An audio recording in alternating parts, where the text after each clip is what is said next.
Hi hello guys, welcome back to my YouTube channel. Friends, ಇವತ್ತಿನ video ತುಂಬಾನೇ informative ಆಗಿರುವಂಥ ವಿಡಿಯೋನ ಸ್ಕಿಪ್ ಮಾಡ್ದಲೇ ಪೂರ್ತಿಯಾಗಿ ನೋಡಿ. ನೀವ್ಯಾರಾದ್ರೂ ಫಸ್ಟ್ ಟೈಮ್ ನನ್ನ ಚಾನಲ್ಗೆ ವಿಸಿಟ್ ಮಾಡಿದರೆ ಪ್ಲೀಸ್ ನನ್ನ ಚಾನಲ್ನ ಸಬ್ಸ್ಕ್ರೈಬ್ ಮಾಡ್ಕೊಳ್ಳಿ, ಹಾಗೆ ಲೈಕ್ ಮಾಡಿ ಮತ್ತು ಹೆಚ್ಚೆಚ್ಚು ಶೇರ್ ಮಾಡಿ. ಫ್ರೆಂಡ್ಸ್, ಬನ್ನಿ ಇವತ್ತಿನ ವಿಡಿಯೋ ಶುರು ಮಾಡೋಣ. ನಮ್ಮ ಶಾಸ್ತ್ರಗಳು ಮತ್ತು ಸಮುದ್ರ ವಿಜ್ಞಾನದಲ್ಲಿ ಮಹಿಳೆಯ ಗುಣಗಳಿಗೆ ಮತ್ತು ಲಕ್ಷಣಗಳಿಗೆ ಬಹಳ ಮಹತ್ವವನ್ನು ಕೊಡಲಾಗಿದೆ. ಒಬ್ಬ ಪುರುಷನ ಮದುವೆ ಭಾಗ್ಯವಂತ ಮಹಿಳೆಯೊಂದಿಗೆ ಆದರೆ ಅವನ ಜೀವನದಲ್ಲಿ ಸಮೃದ್ಧಿಯ ದಾರಿಯೇ ತೆರೆದುಕೊಳ್ಳಬಹುದು. ಆದರೆ ಒಂದು ವೇಳೆ ಭಾಗ್ಯವು ಅವನಿಗೆ ಸೂಕ್ತವಲ್ಲದ ಸಾಂಗತ್ಯವನ್ನು ಕೊಟ್ಟರೆ ಎಷ್ಟೇ ಸಂಪತ್ತಿದ್ದರೂ ಕೂಡ ಕೈತಪ್ಪಿ ಹೋಗಬಹುದು ಎಂದು ಹೇಳಲಾಗುತ್ತದೆ. ಮಹಿಳೆಯ ಗುಣಗಳನ್ನು ಸಂಪೂರ್ಣವಾಗಿ ಅರ್ಥ ಮಾಡಿಕೊಳ್ಳುವುದು ಸವಾಲಿನ ಕೆಲಸವಾದರೂ ನಮ್ಮ ಪ್ರಾಚೀನ ಋಷಿಗಳು ಶಾಸ್ತ್ರಗಳಲ್ಲಿ ಕೆಲವು ವಿಶೇಷ ಲಕ್ಷಣಗಳನ್ನು ತಿಳಿಸಿದ್ದಾರೆ. ಇವು ಒಬ್ಬ ಮಹಿಳೆ ಭಾಗ್ಯವಂತಳು ಎಂಬುದನ್ನು ಸೂಚಿಸುತ್ತವೆ ಎಂದು ಈ ಲಕ್ಷಣಗಳ ಬಗ್ಗೆ ಸರಳವಾಗಿ ತಿಳಿದುಕೊಳ್ಳೋಣ. ಆದರೆ ಇದಕ್ಕೂ ಮೊದಲು ಲಕ್ಷ್ಮೀದೇವಿಯ ಆಶೀರ್ವಾದವು ಯಾವಾಗಲೂ ನಿಮ್ಮೊಂದಿಗೆ ಇರಲಿ ಎಂದು ಬಯಸಿದರೆ ಈ ವಿಷಯವನ್ನು ಅಥವಾ ಈ ಒಂದು ವಿಡಿಯೋವನ್ನು ಇಷ್ಟಪಟ್ಟು ನಮ್ಮ ಚಾನಲ್ಗೆ ಸಬ್ಸ್ಕ್ರೈಬ್ ಮಾಡ್ಕೊಳ್ಳಿ, ಲೈಕ್ ಮಾಡಿ, ಹೆಚ್ಚೆಚ್ಚು ಶೇರ್ ಮಾಡಿ. ಹಲ್ಲಿನ ನಡುವೆ ಅಂತರವಿದ್ದರೆ ಮೊದಲಿನ ಗುಣಲಕ್ಷಣಗಳು. ಹೆಣ್ಣು ಮಕ್ಕಳ ಹಲ್ಲಿನ ನಡುವೆ ಅಂತರವಿದ್ದರೆ ಆ ಹೆಣ್ಣು ತುಂಬ ಭಾಗ್ಯಶಾಲಿ ಆಗಿರುತ್ತಾಳೆ. ಆ ಹೆಣ್ಣು ಮಗಳು ತನ್ನ ತಂದೆಯ ಮನೆಯಲ್ಲಿ ತುಂಬ ಅದೃಷ್ಟವನ್ನ ತರುತ್ತಾಳೆ. ಹಾಗೆ ತನ್ನ ಗಂಡನ ಮನೆಗೆ ಹೋದಾಗ ಅಲ್ಲಿ ತನ್ನ ಗಂಡನ ಜೊತೆ ಯಾವಾಗಲೂ ಪರ ನಿಲ್ಲುತ್ತಾಳೆ. ಹಾಗೆ ಗಂಡನಿಗೆ ತುಂಬ ಅದೃಷ್ಟವನ್ನು ಕೂಡ ತಂದುಕೊಡುತ್ತಾಳೆ. ಎರಡನೇದು, ದಪ್ಪ ಇರುವಂತಹ ಹೆಣ್ಣು ಮಕ್ಕಳು.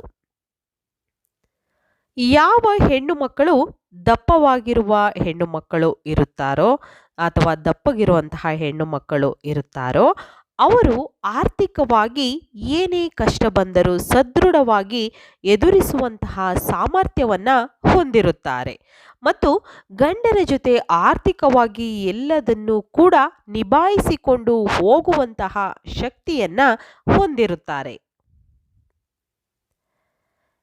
ನೆಕ್ಸ್ಟು, ಎಡಭಾಗದಲ್ಲಿ ಮಚ್ಚೆ ಇದ್ದರೆ. ಇದರ ಬಗ್ಗೆ ಈಗ ತಿಳಿದುಕೊಳ್ಳೋಣ.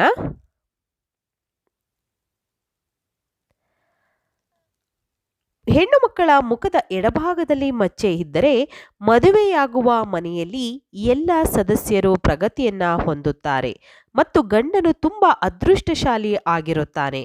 ಇಂತಹ ಹೆಣ್ಣು ಮಕ್ಕಳು ಕಷ್ಟದಲ್ಲಿ ಯಾವಾಗಲೂ ಜೊತೆ ನಿಲ್ಲುತ್ತಾರೆ. ಕಾಲಿನ ಕಿರಿಯ ಬೆರಳು. ಒಬ್ಬ ಮಹಿಳೆಯ ಕಾಲಿನ ಕಿರಿಯ ಬೆರಳು ಭೂಮಿಯನ್ನು ಸ್ಪರ್ಶಿಸುವಂತಿದ್ದರೆ ಆಕೆಯನ್ನು ಶುಭವೆಂದು ಪರಿಗಣಿಸಲಾಗುತ್ತದೆ. ಸಾಮೂಹಿಕ ಶಾಸ್ತ್ರದ ಪ್ರಕಾರ ಇಂತಹ ಮಹಿಳೆ ಯಾವ ಮನೆಗೆ ಹೋಗುತ್ತಾರೋ ಅಲ್ಲಿ ಸಂತೋಷ, ಸಮೃದ್ಧಿ ವಾತಾವರಣವಿರುತ್ತದೆ. ತಮ್ಮ ಗಂಡನಿಗೆ ಮಾತ್ರವಲ್ಲ ಇಡೀ ಕುಟುಂಬಕ್ಕೆ ಒಳಿತನ್ನ ತರುತ್ತಾರೆ. ವಿಶಾಲವಾದ ಹಣೆ. ಹುಡುಗಿಯ ಹಣೆ 3 ಬೆರಳು ಅಗಲವಾಗಿದ್ದು ಅರ್ಧಚಂದ್ರನ ಆಕಾರದಲ್ಲಿ ಇದ್ದರೆ ಆಕೆಯನ್ನು ಭಾಗ್ಯವಂತಳೆಂದು ಕರೆಯಲಾಗುತ್ತದೆ. ಇಂತಹ ಮಹಿಳೆಯರು ತಮ್ಮ ಬುದ್ಧಿವಂತಿಕೆ ಮತ್ತು ಸಕಾರಾತ್ಮಕ ಶಕ್ತಿಯಿಂದ ಕುಟುಂಬವನ್ನು ಪ್ರಗತಿಯತ್ತ ಕೊಂಡೊಯ್ಯುತ್ತಾರೆ. ಇವರ ಆಗಮನದಿಂದ ಮನೆಯ ವಾತಾವರಣವೇ ಬದಲಾಗುತ್ತದೆ ಎಂದು ಹೇಳಲಾಗುತ್ತದೆ. ಕಣ್ಣುಗಳ ಸೌಂದರ್ಯ. ಒಬ್ಬ ಮಹಿಳೆಯ ಕಣ್ಣುಗಳ ಮೇಲೆ ಮತ್ತು ಕೆಳಗಿನ ಚರ್ಮದಲ್ಲಿ ಲೇಸಾದ ಕೆಂಪು ಬಣ್ಣವಿದ್ದು ಕಣ್ಣಿನ ಕಪ್ಪು ಭಾಗವಾಗಿದ್ದು ಬಿಳಿ ಭಾಗ ಹಾಲಿನಂತೆ ಇರುವುದಾದರೆ ಆಕೆ ಭಾಗ್ಯವಂತಳೆಂದು ಪರಿಗಣಿಸಲಾಗುತ್ತದೆ. ಇದರ ಜೊತೆಗೆ ಆಕೆಯ ನಡಿಗೆ ರಾಜಹಂಸದಂತೆ ಆಕರ್ಷವಾಗಿದ್ದರೆ ಆ ಜೀವನದ ಎಲ್ಲ ಸುಖಗಳನ್ನು ಕೂಡ ಆನಂದಿಸುತ್ತಾಳೆ. ಮೂಗಿನ ಮೇಲಿನ ಮಚ್ಚೆ.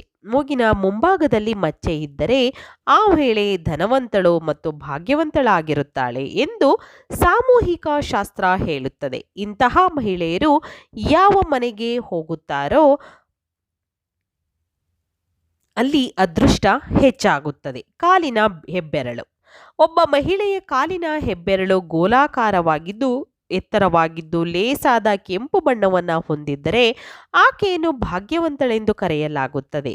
ಇಂತಹ ಮಹಿಳೆಯರು ತಮ್ಮ ಗಂಡನಿಗೆ ಸೌಭಾಗ್ಯವನ್ನು ತಂದು ಜೀವನದ ಸವಾಲುಗಳನ್ನು ಸುಲಭವಾಗಿ ದಾಟಲು ಸಹಾಯ ಮಾಡುತ್ತಾರೆ.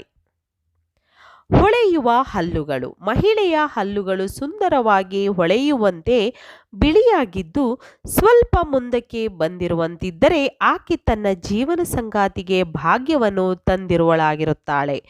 ಇಂತಹ ಮಹಿಳೆಯರು ಕುಟುಂಬದ ಸುಖ ಸೌಕರ್ಯಗಳನ್ನು ಹೆಚ್ಚಿಸುವುದರ ಜೊತೆಗೆ ತಮ್ಮ ಗಂಡನ ಯಶಸ್ಸಿಗೂ ಕಾರಣರಾಗಿರುತ್ತಾರೆ. ನೆಕ್ಸ್ಟು ಕೋಮಲವಾದ ಬೆರಳುಗಳು. ಯಾವ ಮಹಿಳೆಯ ಕೈಯ ಬೆರಳುಗಳು ಉದ್ದವಾಗಿದ್ದು ತೆಳ್ಳಗಿದ್ದು ಒಂದಕ್ಕೊಂದು ಸೇರಿಸಿದಾಗ ಯಾವುದೇ ಗ್ಯಾಪ್ ಇಲ್ಲದಿದ್ದರೆ ಆಕೆ ಭಾಗ್ಯವಂತಳೆಂದು ಕರೆಯಲಾಗುತ್ತದೆ. ಒಂದು ವೇಳೆ ಆಕೆಯ ಉಗುರುಗಳು ಕೆಂಪಾಗಿದ್ದು ಕೋಮಲವಾಗಿದ್ದರೆ ಆಕೆ ಐಶ್ವರ್ಯ ಮತ್ತು ಸುಖವನ್ನು ಆಕರ್ಷಿಸುವಳು ಆಗಿರುತ್ತಾಳೆ. ಆಕರ್ಷಕವಾದ ಕುತ್ತಿಗೆ. ಭವಿಷ್ಯ ಪುರಾಣದ ಪ್ರಕಾರ ಒಬ್ಬ ಮಹಿಳೆಯ ಕುತ್ತಿಗೆಯಲ್ಲಿ ಸ್ಪಷ್ಟವಾದ 3 ರೇಖೆಗಳಿರುವುದಾದರೆ ಆಕೆ ಸಂಪತ್ತು ಮತ್ತು ಆಭರಣಗಳಿಂದ ಕಂಗೊಳಿಸುವವಳಾಗಿರುತ್ತಾಳೆ. ಆದರೆ ಕುತ್ತಿಗೆ ದುರ್ಬಲವಾಗಿದ್ದರೆ ಆರ್ಥಿಕ ಕಷ್ಟಗಳ ಸಾಧ್ಯತೆ ಇರಬಹುದು. ಅದೇ ರೀತಿ ಉದ್ದವಾದ ಕುತ್ತಿಗೆಯ ಮಹಿಳೆಯರಿಗೆ ಸಂತಾನವಿಲ್ಲದಿರುವ ಸಾಧ್ಯತೆಯನ್ನು ಕೂಡ ಶಾಸ್ತ್ರಗಳಲ್ಲಿ ಸೂಚಿಸಲಾಗಿದೆ. ತಂದೆಯಂತಹ ಮುಖ. ಒಬ್ಬ ಹುಡುಗಿಯ ಮುಖವು ಆಕೆಯ ತಂದೆಯನ್ನು ಹೋಲುತ್ತಿದ್ದರೆ ಆಕೆ ತುಂಬ ಭಾಗ್ಯವಂತಳು ಎಂದು ಅರ್ಥ. ಕಮಲದಂತಹ ಕಣ್ಣುಗಳು. ಯಾವ ಮಹಿಳೆಯ ಕಣ್ಣುಗಳು ಕಮಲದಳದಂತೆ ಇರುತ್ತವೆಯೋ ಅವುಗಳ ಮಧ್ಯೆ ಭಾಗ ಬಿಳಿಯಾಗಿರುವುದಾದರೆ ಆಕೆ ತನ್ನ ಗಂಡನಿಗೆ ಸೌಭಾಗ್ಯವನ್ನು ತರುವವಳು ಆಗಿರುತ್ತಾಳೆ. ಇಂತಹ ಮಹಿಳೆಯರಿಂದ ಕುಟುಂಬ ಸಂತೋಷ ಮತ್ತು ಸಮೃದ್ಧಿಯ ವಾತಾವರಣವನ್ನು ಸೃಷ್ಟಿ ಮಾಡಲಾಗುತ್ತದೆ.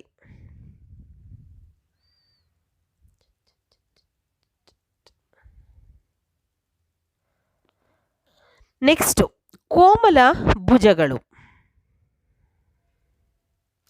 ಮಹಿಳೆಯ ಭುಜಗಳು ಕೋಮಲವಾಗಿದ್ದು ಮೂಳೆಗಳ ಒತ್ತಡ ಕಾಣಿಸದಿದ್ದರೆ ಆಕೆ ಭಾಗ್ಯವಂತಳೆಂದು ಕರೆಯಲಾಗುತ್ತದೆ.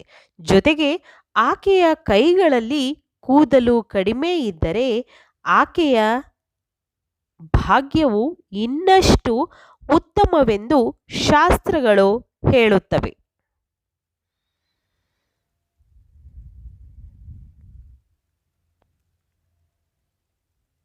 ವೀಕ್ಷಕರೇ, ಇವತ್ತಿನ ಈ ಎಲ್ಲ ಮಾಹಿತಿಗಳು ನಿಮಗೆ ಇಷ್ಟ ಆಗಿದೆ ಅಂತ ನಾನು ಭಾವಿಸ್ತೀನಿ. ಇಷ್ಟ ಆಗಿದ್ರೆ ಚಾನಲ್ನ ಸಬ್ಸ್ಕ್ರೈಬ್ ಮಾಡಿಕೊಳ್ಳಿ, ಹಾಗೆ ಲೈಕ್ ಮಾಡಿ ಮತ್ತು ಹೆಚ್ಚೆಚ್ಚು ಶೇರ್ ಮಾಡಿ. ಇವತ್ತಿನ ಈ ವಿಡಿಯೋನ ಇಲ್ಲಿಗೆ ಮುಗಿಸ್ತಾ ಇದ್ದೀನಿ. ಮತ್ತೆ ಇನ್ನೊಂದು ಹೊಸ ವಿಡಿಯೋ ಜೊತೆ ಬರ್ತೀನಿ. ಧನ್ಯವಾದಗಳು.